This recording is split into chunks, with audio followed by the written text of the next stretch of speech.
Nashville's newest, most active address, the Players Club Apartments, is the place for you.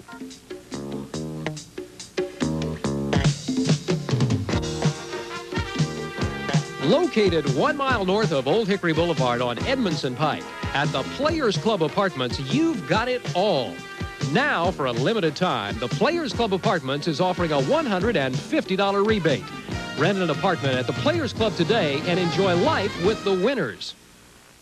All new 88 S10 pickups, bad and priced as low as $59.99. How does he sell them so Dad blame low? Tom Bannon Chevrolet. 98, 99, 100. Burlington Coat Factory celebrates the grand opening of their 100th warehouse with spectacular values at all locations. If you've been to Burlington, you know that it's a fabulous shopping experience with more coats than you've ever seen anywhere under one roof, plus famous label and designer sportswear, children's clothing, and menswear, all at the incredible prices that have made Burlington famous. Come in for special values at all Burlington warehouses. Celebrate the opening at number 100. Most parents ship their kids off to college, but what happens when mom goes too? Not very many people go to college with their parents, and most parents are afraid when their kids go off to college, but instead we're going together. So. Mothers and daughters going to college together, a way to bridge the generation gap and a way to have a built-in study partner. On Channel 2 News Extra, meet a mother and daughter who are making college a family affair. Saturday night at 10 here on Channel 2.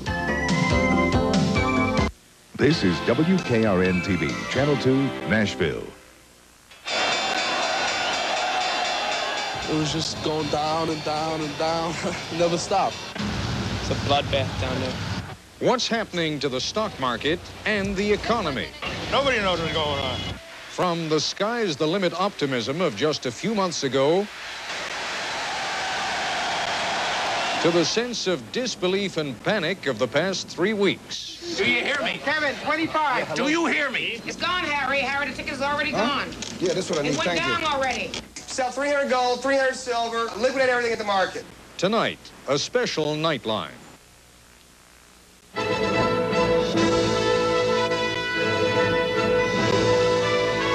This is an ABC News special. Live from New York, Nightline, a national town meeting on Wall Street and the economy. With an international panel of economists, corporate executives, lawmakers, journalists, and financial experts. Some winners, some losers during the Wall Street crisis. We'll hear their advice. And for those of us who need it, clarifications from some who specialize in plain talk. Now, to help us get a picture of that much money, we've asked a member of our staff to stack up $2.4 trillion bills. You'll be able to rate your knowledge on economic matters in an ABC News Viewers Quiz. And you'll be able to dial a toll-free 800 number and join in our discussion as we explore what's going on now and what may lie ahead. Now from New York, Ted Koppel. Our focus tonight is Wall Street in particular and the economy in general. I have with me two panels of experts, one very distinguished and, if I may say so, rather conventional, the other equally distinguished but not quite as conventional. To help me explain about some of the terms that we will be using throughout the course of this evening, we have enlisted the support of, how do I refer to you, Mr. The Frog? No, actually, you could just call me Kermit, please. I would appreciate that, and please call me Ted. Thank you. I'll be happy to do that, Ted. You're looking very Wall Street indeed this evening, if I may say so. I tried to wear my more dapper stuff to look as good as you. I have rarely seen a more dapper-looking frog. Let's get right to it, if we can, Kermit. Yes. Talk to me about, we constantly refer to the market, as though we all knew what the market was. Right. You do. Well, if you wanted to know the definition of the term market, or stock market as we say, it's basically, it's very simple. It's just where the brokers buy and sell stocks on behalf of other people. It's just like a fruit market or any other kind of market. That's it? That's it. Well, it's pretty simple. What about some of those other terms that we hear connected with the market, like the bull market or the bear market? Oh, well, you see, if you wanted to ask about them, I have experts for the bear market, for instance. We have Fozzie Bear. Yes, thank you, and thank you, and thank you. Well, Fozzie, it's a delight to have you with us. Can you tell us quickly and rather succinctly, if you would, what is a bear market? Yes, Ted. Well, thank you. Being a bear myself, that is one of the first things we bears are taught in the caves. If I recall, a bear market is where prices are going down for a long period of time. Thank you. That sounds like a rather nasty market indeed. What about a bull market, Kermit? Well, the bull market, by contrast, is the market where the stocks are generally going up. So one would wish, I suppose, for a bull market to drive the bears out. No, we don't want that. We never want that.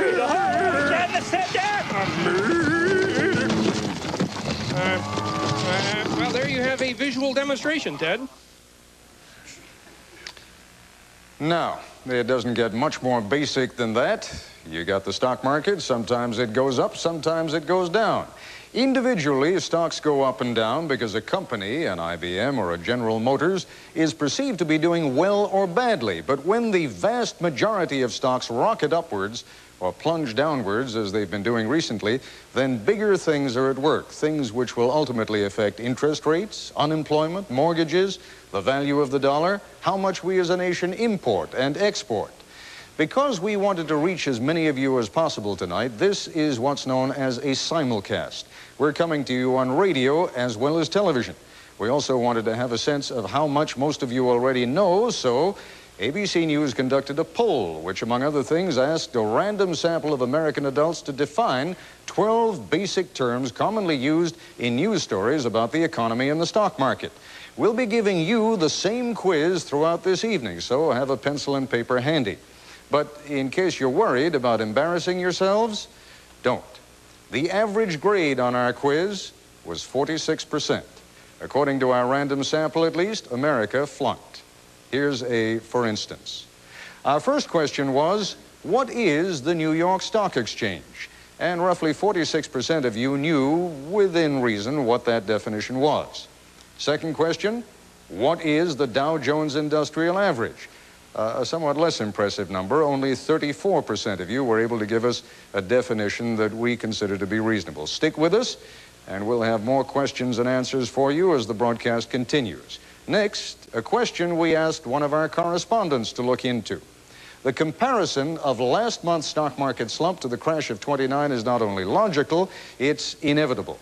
There is, after all, little else with which a $500 billion loss in one day can reasonably be compared. Here's Nightline's Jeff Greenfield.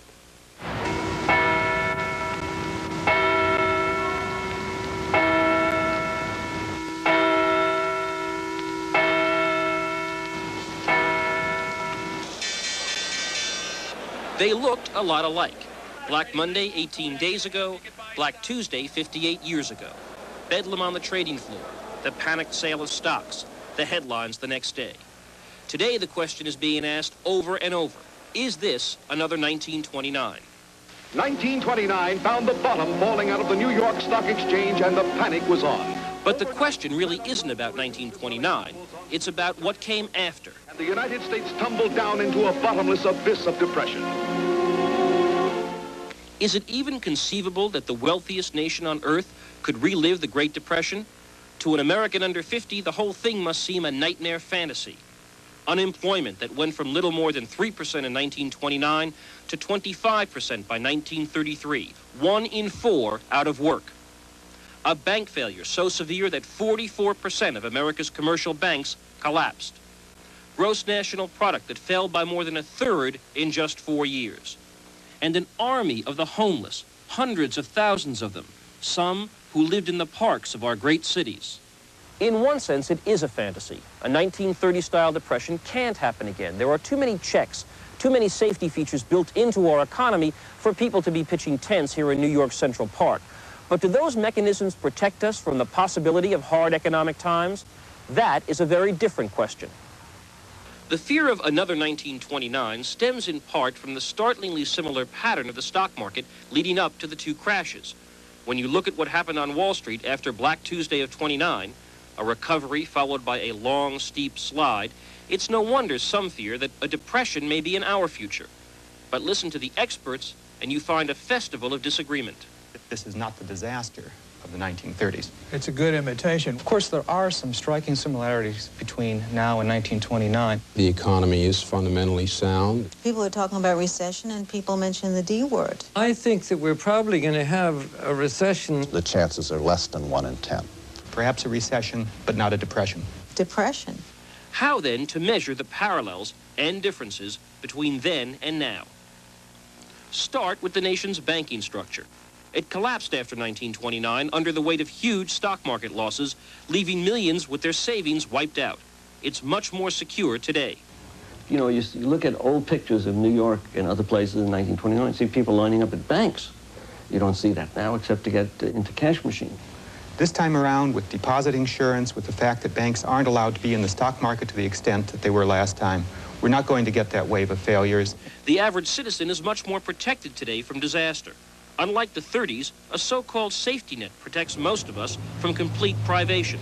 There's Social Security for the elderly, unemployment insurance for the jobless, Medicare and Medicaid for health costs. Feel better? Well, listen to a man whose name symbolizes wealth and privilege talk about our nation's leaders. Well, I hope that they will look back at what happened in '29, where there was a similar drop and then a similar recovery, and then the wrong measures were taken, and we got into the deepest depression we've ever had. And I think that there could be that kind of risk if we don't do the right thing. David Rockefeller is talking, among other things, about deficits. Federal budget deficits that have added more than $1 trillion to the national debt in the last 6 years. Deficits that have sent White House and Congress into a budget summit to try and cut next year's red ink. But how? A passage of adequate revenue legislation, the combination of which with the reductions will unquestionably and beyond all manner of doubt declare to the world the balancing of the federal budget.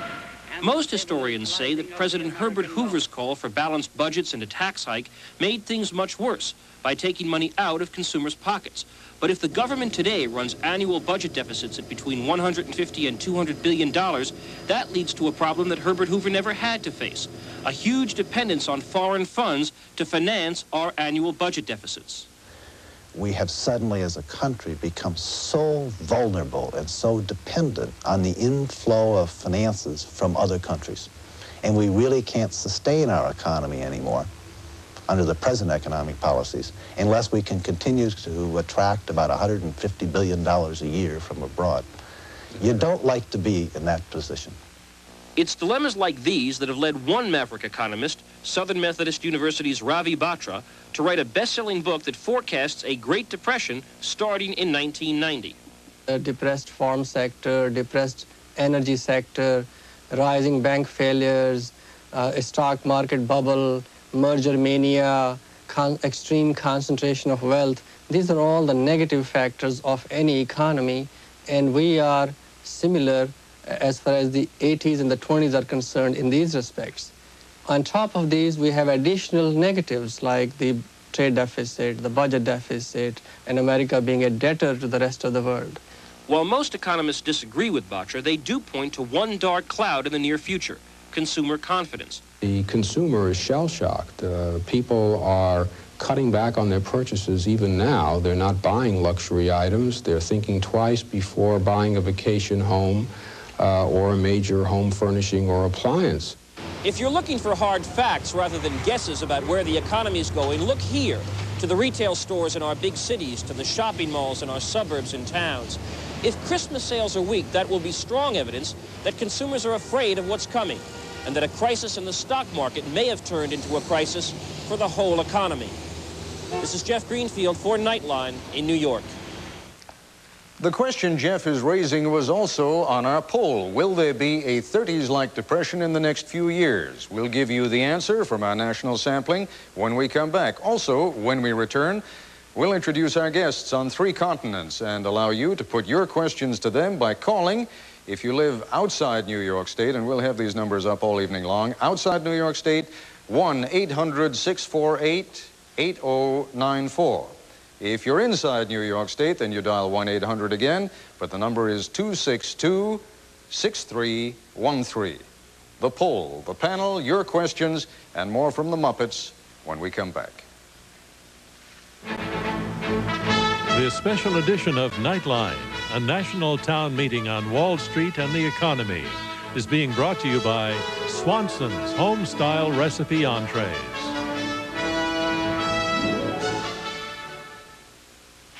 Dennis and Jill and Brett and Chad and Devin and Angie and Danae, I'd like to introduce you to Swanson's new home-style entrees. Swanson's new home-style entrees? Meet the Blodgetts. Hi! Deluxe chicken pie, sirloin tips with noodles, lasagna with meat sauce, scalloped potatoes and ham. Have you met Swanson's home-style recipe entrees? When information is in the hands of just a few, you're at their mercy. You play by their rules.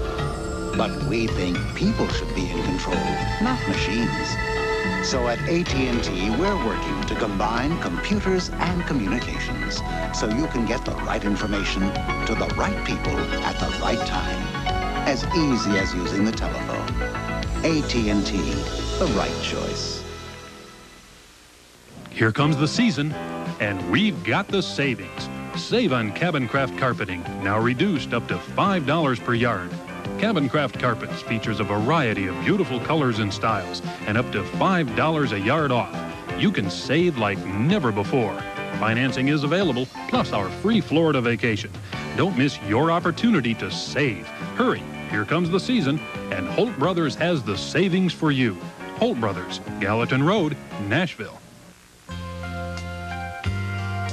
Come and see our house. Phillips Builders is proud to show you 22 model homes in 11 popular Middle Tennessee locations. Built to meet your family's needs as years go by. You'll love the look, the variety, and the price. From the mid-70s to the low 100s. Our house is a Phillips Builders home. Check your newspaper for details. Come see the home we built for you.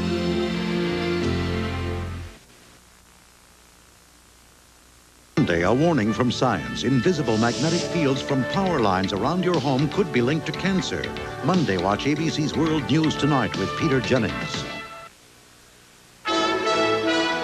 This special edition of Nightline, live from New York and around the world, continues. Here are the answers to our first round of questions. 54% of those polled did not know that the New York Stock Exchange, also known as the Big Board, is the country's largest securities exchange where over 1,600 companies raise money by issuing stock. 67% did not know that the Dow Jones Industrial Average is a stock price index of 30 blue chip companies, which is used as an indicator of market trends.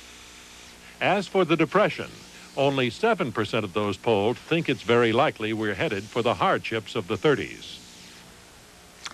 Our guests tonight include two Nobel Prize laureates, representatives of virtually all phases of the securities industry, members of Congress, and experts in Europe and Asia, as well as those with us in New York and elsewhere here in the United States. We have so many guests tonight that I'll introduce them very quickly as they join us. You'll get more information about them during the course of the broadcast from our video databanks. We also have, as I have told you before, and we will be flashing the number up there for you again, an 800 telephone number that you can call without cost to you. And I would like to go immediately to one of those calls. Our first call is from Idaho, and depending on what the question is, we'll pick one of the experts behind me. Go ahead, Idaho. Hello. Our federal budget deficit has been with us for a comparatively long time. And I'm wondering, why is it now? It seems unreasonable to me that the crash, the sudden selling spree, was blamed almost entirely, at least at the beginning, on the budget deficit. Can anyone explain that to me? It sounds, it just smells a little fishy. I'll tell you what, I'm going to ignore all the people behind me here for a moment because we have the most recent winner of the Nobel Prize in Economics in our Boston Bureau, Professor Robert Solow. Dr. Solow, did you hear the question? Oh, I heard the question. Would you like to try and answer? Sure. I think the lady has something to say. The budget deficit's been with us for a long time. It's a problem for the economy. Why it set off on one Monday in October, a great big drop in the stock market. No one can say. It might have happened at some other time. The fall might have been spread out over a long time. It might have been just a piece of bad news impinging on what was already some discouragement. I'm not worried about the budget deficit because it affects the stock market. I'm worried about the budget deficit because of what it does to us.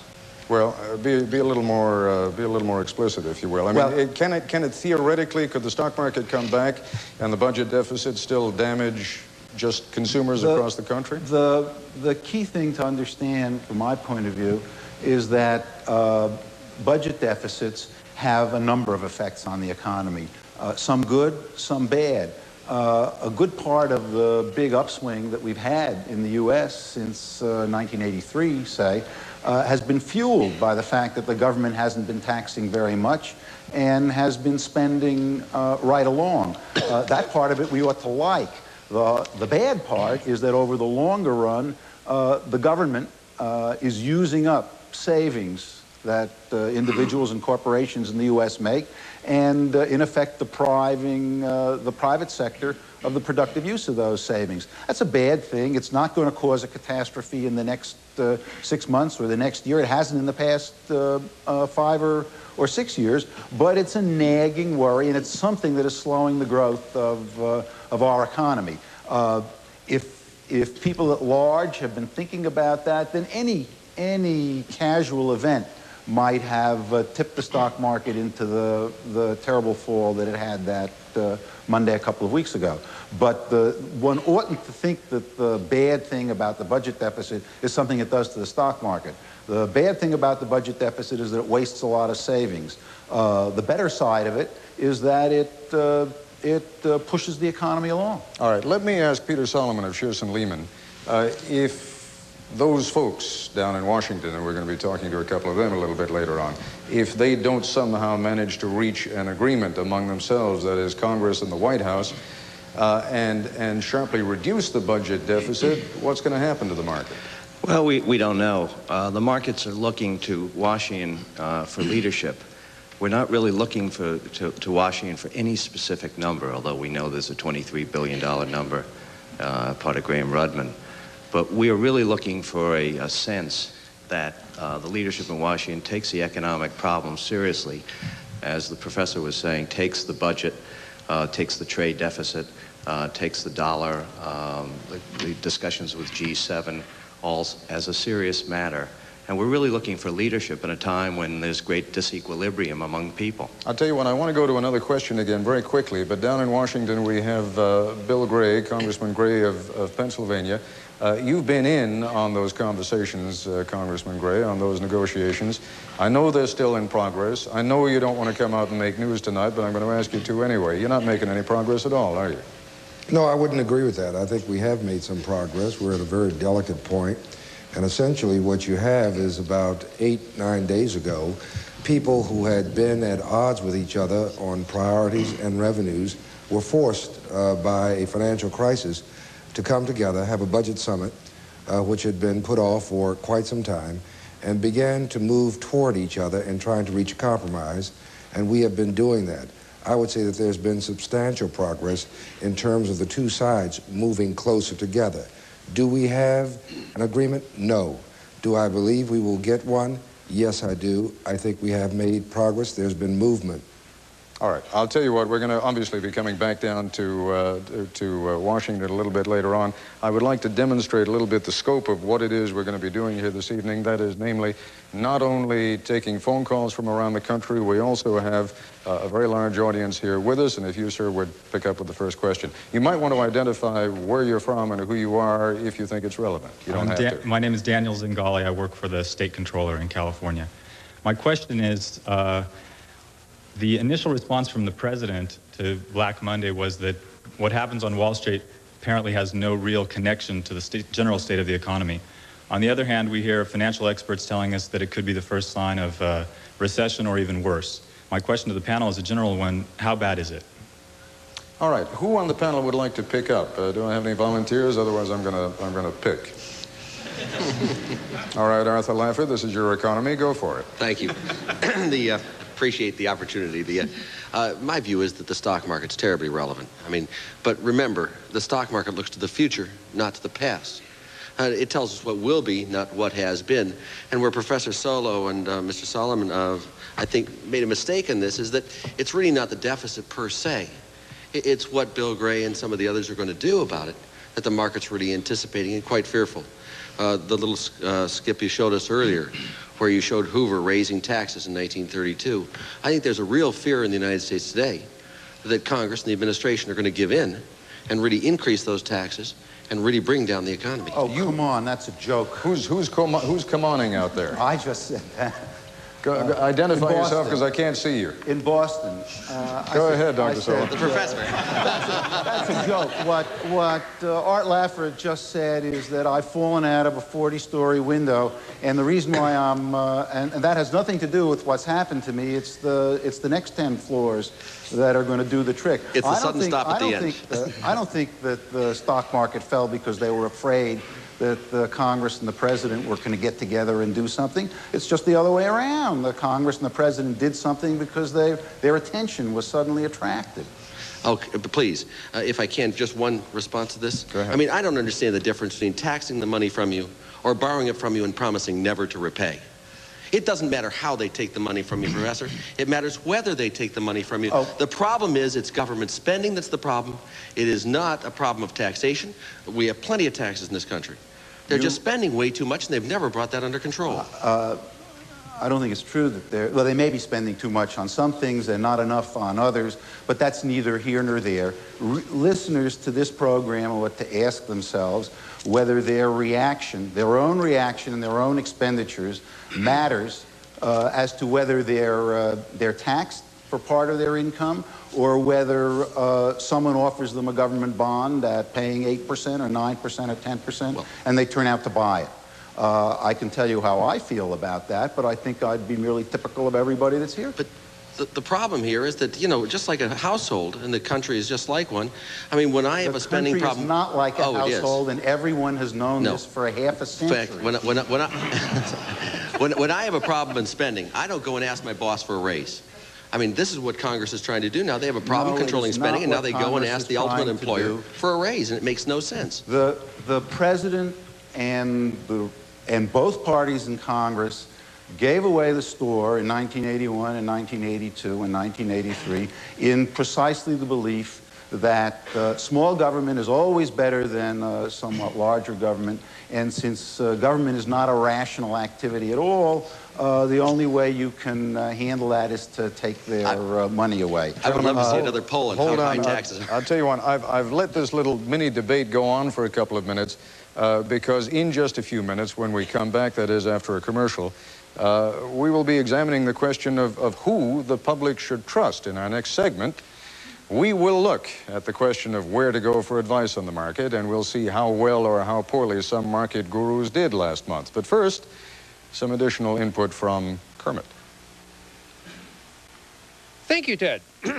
Now, one of the kinds of investor that may have been able to weather the recent storms may be those who invest against the current thinking of the economic community. Now, these investors are called contrarians, and we have one of them with us here tonight. Sir, you are a contrarian. No, I'm not. But you said you were. No, I didn't. We'll be right back after this. No, we won't. We will, too. With the Cuisinart Basic, I can make pizza, cookies, tacos, and save money. It's a big food processor with a small price. A chopped, sliced, shredded price. The Cuisinart Basic needs a lot of dough for a little dough, and I love dough. Well, Fred, our little company's moving up. Well, Max, on our way, let's stop at Computerland. We need another computer.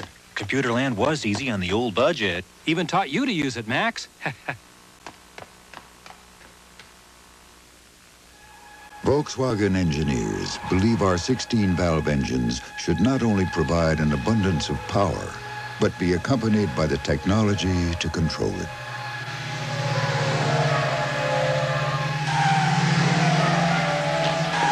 And that's a belief from which our engineers never walk away. German engineering, The Volkswagen way.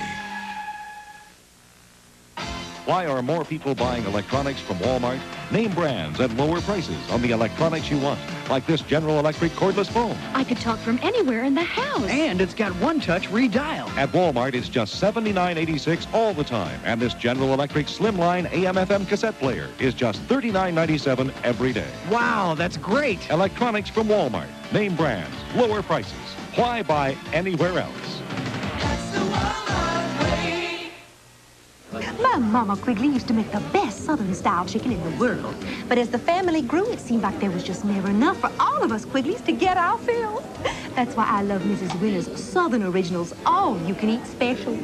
On Friday nights, all the Southern fried fish you can eat for just $3.99. And on Sunday, all the Southern-style chicken you can eat just $3.49. All-you-can-eat Southern Originals at Mrs. Winner's. At last, all of us Quigleys are getting our fill. Folks, I'm here to tell you about a real friend, Baptist Hospital. Now, I'm not doing this because anybody paid me to. I'm doing it because I want to. Now, I've seen for myself how great the rehab center is. They helped a real good friend of mine live when it seemed no one else could. And more than that, they helped him want to live. Now, we all know that Baptist is a fine hospital, but what I'm talking about here is attitude. My son Shooter was born at Baptist, and he says he wouldn't have it any other way. And neither would me and Jesse. Baptist Hospital, they care. Sunday on Business World with Sandra Van Oker. Good news about the stock crash. Some U.S. industries have reclaimed worldwide markets. And fast food in Red China in a big, big way. And on This Week with David Brinkley, all about Ginsburg. President Reagan's Supreme Court nominee stirs up controversy with his pot-smoking past. Sunday. ABC News Nightline, a national town meeting on Wall Street and the economy, continues. Once again, Ted Koppel. As I told you earlier, we have a poll that we have administered nationwide, a random sampling of 500 and some odd Americans, and we're going to be giving you the same questions that we administered in the poll. Let's take a look at that poll right now. Here are two more questions, one of them which is substantive. What is a certificate of deposit? And the second, which is an opinion. Have you decided to spend less than planned? And finally, another opinion question, will you be spending less for Christmas this year than last year? Now, we will be giving you the answers, that is the substantive answer to the first one, and how the poll results came out nationwide a little bit later in this broadcast, in just a few minutes. It may not be the most scientific of professions, but people who make a living telling others how the stock market is likely to do are rarely at a loss for listeners. Nightline's James Walker looks at the phenomenon and at how some of the better-known names in the business fared during the recent unpleasantness.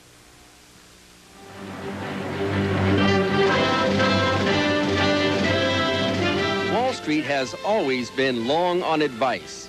Think big, think positive, never show any sign of weakness, always go for the throat. Buy low, sell high. Fear, that's the other guy's problem. And when the so-called experts talk, people listen.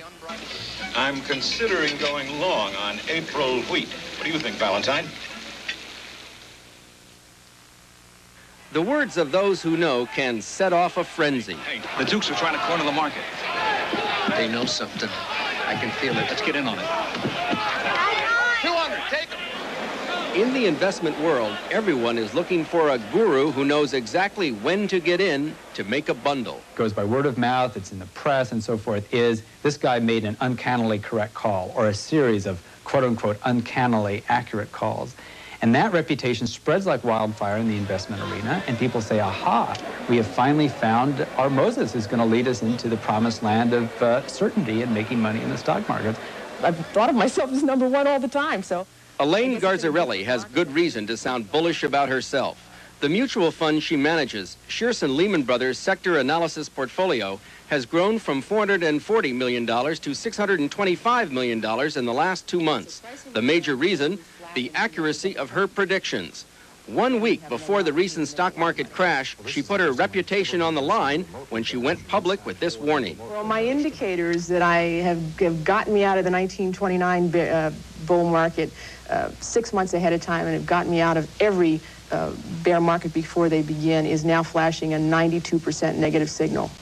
We got the ones in. Great. And the volume's running really light today. Until the recent stock market crash, Robert Prechter was considered the hottest guru in America. After all, he had made repeated successful calls about when to trade. On October 5th, he told his followers to get out of the market. A good call.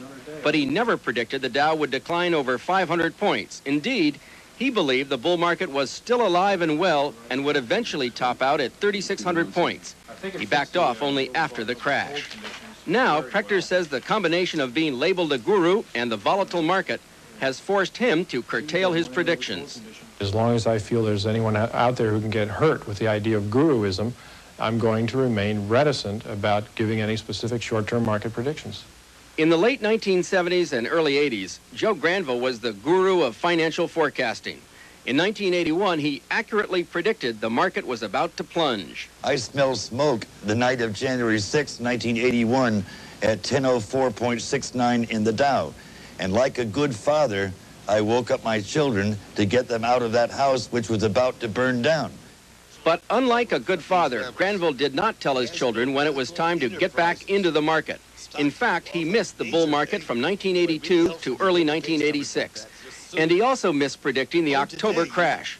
Nevertheless, he remains ever confident of his own accuracy. I couldn't last 26 years doing a market ladder every week for 26 years unless there was something there that people constantly wanted and would come back for more, okay? But Hulbert Financial Digest, that tracks the performances of 105 investment newsletters read by some 1 million people, said not one of the newsletters predicted the 500-point decline. I don't believe there's anything mystical about the so-called gurus. James Van Horn is a professor of finance. He teaches at California's Stanford Business School. Well, there are three classes of people. Those that were surprised, such as myself, those that were lucky in their portfolios, and those that just lie in retrospect. So I do not accept the fact that there are gurus. Yale economics professor Burton Malkiel believes that gurus make mistakes because the stock market behaves unpredictably. His predictions are basically worthless. You will have a group of people predicting, and some will be predicting it's going to go up, some will be predicting it's going to go down. Most of them will be far wide of the mark, but with a large number of people predicting, there'll also be some who probably hit it right on the nose, just as there are people who hit the lottery. And people will then go along and call them the next gurus and follow them until they make a mistake. But most people who invest in the stock market get their advice not from gurus, but from their local stockbrokers. When the stock market declined, appearances on TV by Wall Street executives went up. Is it in both of your self-interest to be confident? Well, it certainly is, but I think we also can look at the market and see good values, see earnings going up in a number of companies, and identify those that are good and buy them. Some of the major brokerage firms rushed out commercials. America's economy is the strongest in the world with great ability to bounce back. At Merrill Lynch, we're still bullish on America. When the president of Merrill Lynch comes on television and says the market is fundamentally bullish, you have to realize that, it seems to me you have to realize that he has a vested interest. So whom can you trust? The best advice may be to view anyone who even appears to hold the key to the stock market with a great deal of skepticism. In my judgment, they cannot be trusted, and following the gurus can be hazardous to your wealth. All right, just a reminder, we have got experts all around the world. We will be going to some of them a little bit later in this broadcast. I also want to remind our radio audience and those of you who are watching that we have an 800 number that we hope you'll be able to dial. It's on your screen right now, but for the radio audience, let me remind you, the number anywhere outside New York State, that is anywhere in the United States but New York, is 1-800-648-8094. And the number inside New York State is 1-800-262-6313. Jane Bryan Quinn, I suppose the thought just occurred to me, to those who are bullish on America, that bulls also produce another commodity which we cannot talk about with any specificity on a program like this. Can we really listen to any of these experts? You've got an awful lot of people out there tonight who are watching this program and listening to this program and saying, my eyes glaze over, I have no idea whom to listen to here. There's just a sense of fatalism. Let it happen. The experts will sort it out somehow. You know, Ted, everybody's always looking for the tooth fairy to follow when it comes to trying to make investments. You're looking for somebody you can trust. You're looking for someone you can believe in. And what this piece that you just said was true. The stockbrokers, the financial planners have an interest in selling you things. And you go and see them and you say, here's somebody I can trust, and here's someone who says, I'm going to tell you exactly how to put it together. But the fact is, they don't make money unless they sell you something. So they always have an interest in trying to get you to go along. And my view is that when you go to somebody like that and you don't know anything already, you are red meat. You are a chicken. You are there for the plucking, and if you get plucked, it's your fault. Now, what about some of these experts like Howard Ruff, who puts out a newsletter and was just raising his hand? Howard has been right and Howard has been wrong, just like all the other gurus. But Howard makes his money by putting out a newsletter, right? Sure. Can I stick up for the guru biz here? Oh, please do. Sure. Well, I think that anybody in my business that gives advice first has to start out with the assumption he's going to be wrong part of the time and admit it to himself and everybody else to start with. I think the key is to try to be right more often than you're wrong, and to have some kind of protective system built in the stop-loss orders and so forth to protect people in case you're wrong. Now, I didn't call Bloody Monday, which people call Black Monday. I think Bloody myself, but what I did have was stop-loss orders under our recommendations, so we were stopped out of most everything the week before. What are you talking about? What is a stop-loss order? Let's say you've got a stock and you've recommended it, it's run up, and you put in an automatic order that it will sell if it drops to a certain specific price, and it's automatically liquidated at that time. When I was stopped out of a lot of my favorite stocks, some we had 150, 200% profits on the week before, I was disappointed. I thought, oh man, I got stopped out, the bull market is still going on, and this is only a correction. Well, it wasn't a correction. It turned out into a bear market. But we were stopped out because the system just simply put in protections. But I think that one of the problems, I think, in my industry and with is the tremendous temptation to allow yourself to be put on some kind of a pedestal by your subscribers, the people who listen to you, and you begin to think you're immortal. I mean, there's good old Joe Granville. I like Joe, but he also started forecasting earthquakes some time ago. And, I mean, real, authentic, in-the-ground earthquakes. I'm not talking about financial earthquakes. Well, maybe there's money in those, too. And this is hubris. I mean, this is the pride that brought down the Greeks. I think it's very dangerous. Let me interrupt you. I want to go to a question in just a moment. But Ed Markey, you're congressman. You are looking into what's happened on Wall Street. Do you think when the dust settles here, that the American public will have been told, or indeed that legislation will have been created that protects people a little more against their own ignorance and against the claims of omniscience that some of, maybe not these folks here, but some of the folks who are advisors around the country lay claim to? I think one thing that has to be stipulated as we begin, and that everyone will agree with, is that Congress is not the font of all wisdom. But we all agree with that. I wanted to stipulate that right up front, because Congress is not really in a position to go in and to specify specific remedies in any particular area. But we do know this, that the fundamentals are bad. There's $1 trillion worth of consumer debt in our economy. There's $2 trillion worth of government debt, and there's $4 trillion worth of corporate debt, $7 trillion worth of debt in an economy mostly run up over the last 5 or 6 years. Now, built into that, you've got program trading, index arbitrage, you've got portfolio insurance, you've got margins at 5 or 10% on futures. You've got all these complex financial terminology and technologies which have entered into the marketplace in the last 5 or 6 years. Congress's job is to make sure that the exchanges begin to make the changes that are necessary to rebuild the integrity and the confidence in the marketplace. And if not them, then the regulatory agencies, the Securities Exchange Commission and the CFTC, to move in and to fill any regulatory black hole that might have been created, and to ensure that there is integrity, because if there's not integrity and confidence, then our ability to maintain a long-term competitive posture with our economic rivals is going to be undermined. So the government has to move in and to certify that these kinds of changes have been made. Otherwise, I'm afraid the American public, who is the key investor in their mutual funds and their IRAs, will begin to pull out, and then our capital formation will be undermined. Let me just move to, we have a plethora of Nobel laureates tonight, and one of them is sitting out in San Francisco, Professor Milton Friedman.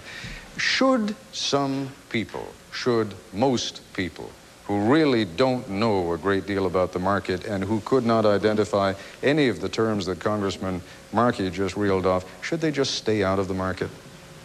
Not necessarily. I think that depends on their individual circumstances. The market on the whole, on the average, over a long period, has been a good place to be in.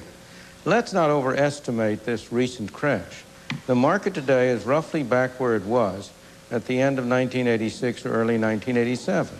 Nobody was going around then saying that people are too poor to buy BMWs.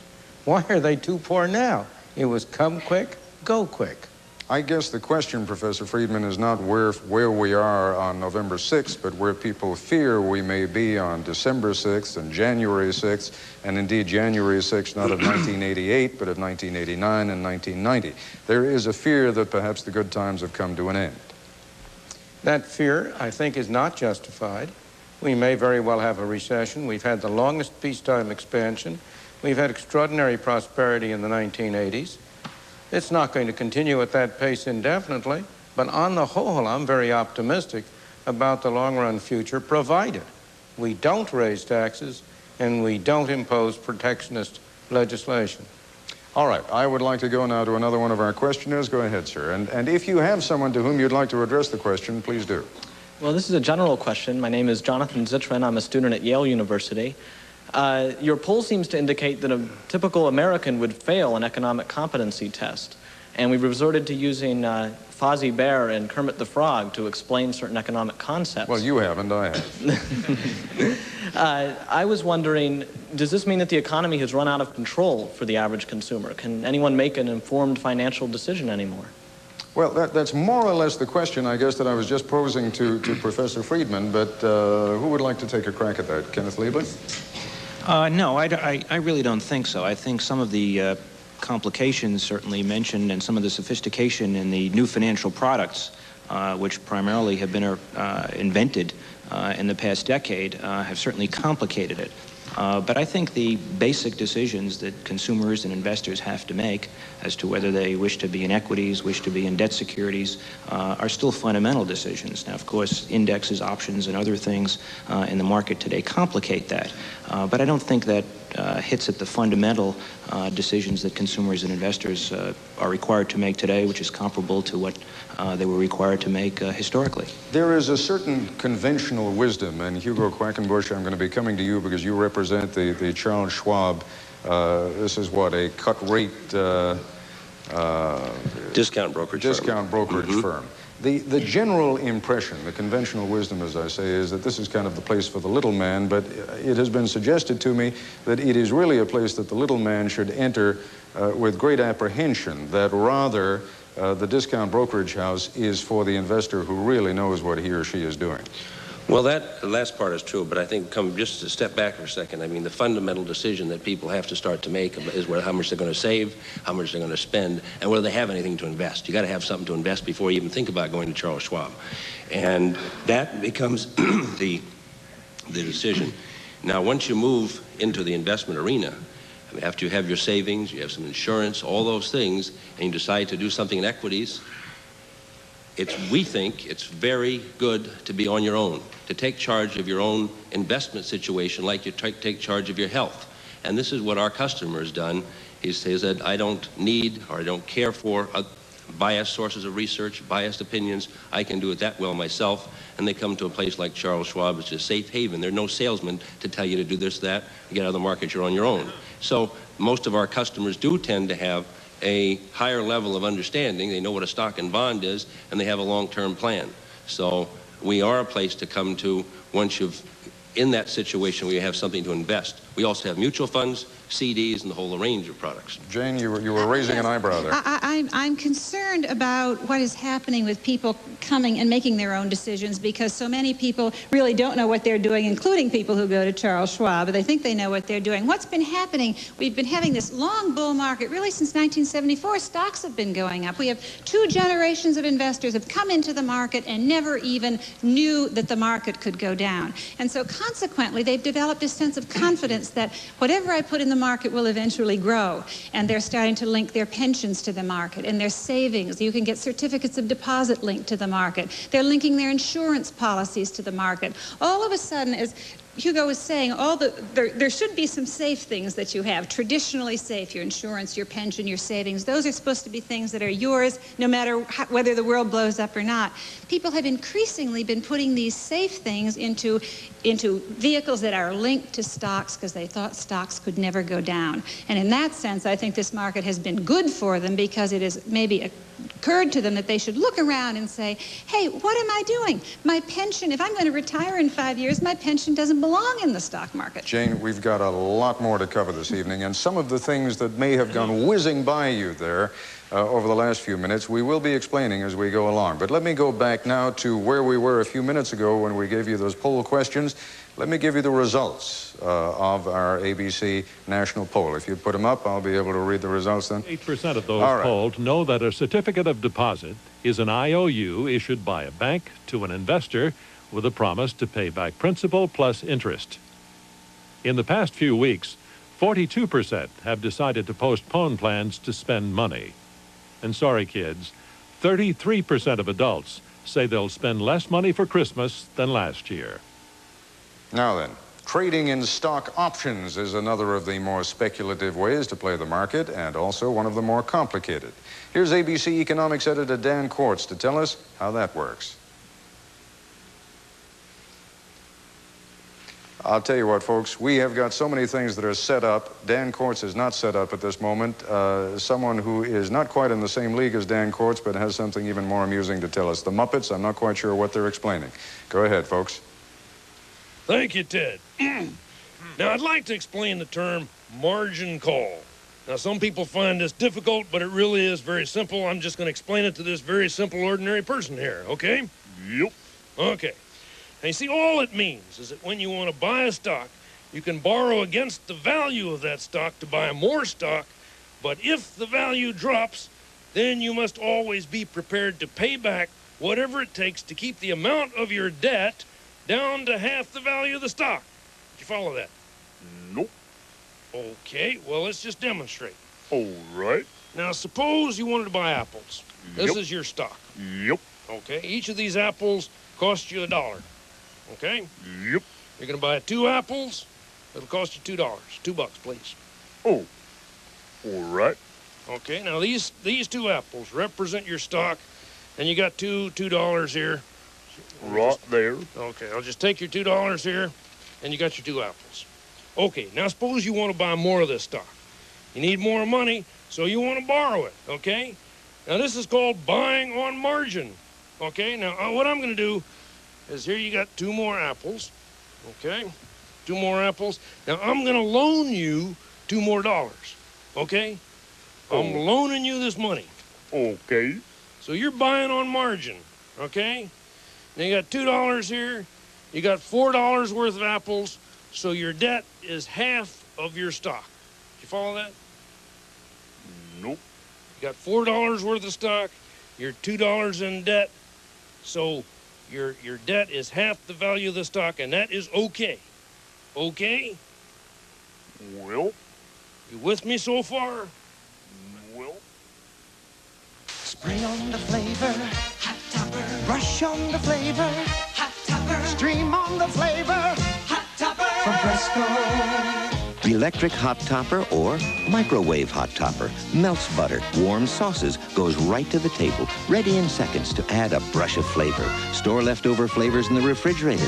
Cleanup is easy too. Spray on the, brush on the, stream on the flavor, hot topper. Electric hot topper or microwave. What do you know about cranberries? I know I like Ocean Spray. What do you know about cran apples? Apple juice was never like this. Good for you, tastes so good too. Cran apple. The unique cranberry has essential things your body needs. So does Cran Apple, the good-for-you cranberry apple drink. Better tasted fresh fruit flavor. Ocean Spray. What do you know? Cranberry drinks. It's good for you, America, from Ocean Spray. You probably can't name the first name in copiers. But for meeting the needs of every size business relies on the most popular copiers in America. From personal to high-performance copiers, the choice is Canon. It's totally awesome. Croissant pastry pizza from Pepperidge Farm. Pizza with a croissant crust. Light and flaky, a crust as tasty as the topping. We're talking a primo pizza. Good looking suit. Yeah, custom made, $450. I like that suit too. Berry Manufacturing, under $100. They've got their own factory. You're kidding.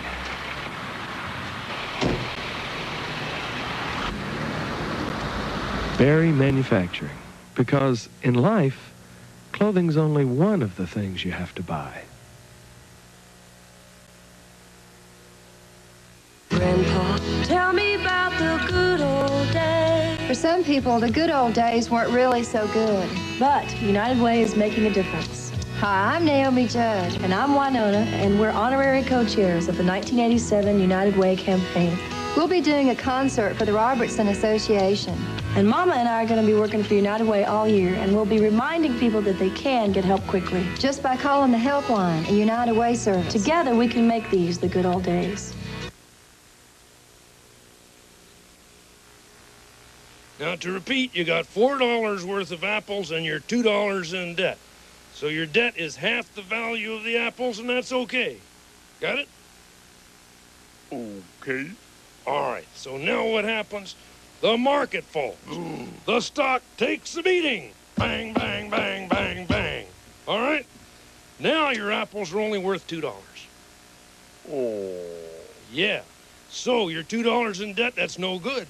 By law, you can only have half the debt of the stock is worth. So you got to give me $1. This is called a margin call. Okay. This is a margin call. So he pays back the debt, half the debt. So now he's got $2 worth of apples and he's $1 in debt, and that's okay, and that's the explanation. Thank you very much. Would you run that by me one more time, please? I know exactly how he feels. Now, Irwin Jacobs, you're one of the few men in this country, presumably, who knows exactly what you're doing with a margin call. Can you try and explain it in terms that we can all understand? And explain to us also the volatility of getting involved in something like that. Well, first of all, firsthand, I know what a margin call is. I had a few. And I will confirm that fact because, I don't know, everybody seems to be a genius in this day and age. Whoever I've spoken to, they get out of the market. I seem to be the only one left, and I did not lose $1 trillion, I'll assure you. It was not done all by myself. The explanation of a margin call is clearly where you basically have to put up 50% of whatever you're purchasing in the form of securities or currency, U.S. currency, which, using the Apple story, I will use the way we do it. If you buy a stock for $100 a share, you basically put up $50 in cash or $50 in the form of marketable securities. If for any reason the market falls down below that 50% level, the brokerage concern where you have your securities transaction calls you for additional securities or for additional cash to stay within that 50% margin. And just so that we get a sense, when the market, for example, on Black Tuesday went down 508 points or whatever it was, people basically just, so much money was being called in at that time, for example,